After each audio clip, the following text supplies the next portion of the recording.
Why does this spray can equipment use a baffle? Keep slapping the spewing water. It's not what you think. It's not about expanding the sprinkler area. It's helping the sprinkler turn. Watch it click. Is it quite rhythmic? Imaginative little friend has turned it into a rainbow maker.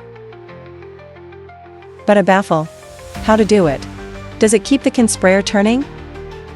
It's actually a rocker nozzle. And this board is called a deflector plate. This sprinkler irrigation method, we are sometimes in the park.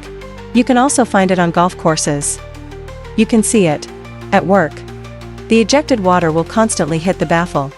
And the baffle started to shake while pushing the rocker arm to rotate clockwise. And when the rocker arm reaches the maximum rotation angle, will collide with the limiter. The limiter pushes the wire, transforming the phantom rod. At this time, the torque of the spring on the rocker arm is the largest. Then he will start from minor jitters become violent vibrations. And that causes the rocker arm to bounce back. Do it counterclockwise. But before the current passes through the water guide plate, the deflector will be impacted by the current first, or cause the rocker arm to generate a tangential motion force, so as to accelerate the swing of the rocker arm. But now the rocker arm can only be within the range of the limiter. Do loose spraying. To achieve a 360-degree rotation, then you have to carry this wire up.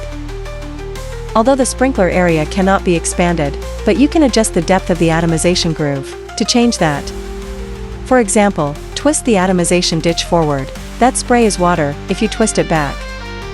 And that's water coming out. This basin method, strong adaptability to soil and terrain. Not only can it achieve a longer range, and it's very efficient. Large flow can be adjusted. Are currently being used in forestry nurseries, fruit and vegetable garden and other field operations. But what I didn't expect was, except for watering, it can also be used to spray pesticides and fertilizers.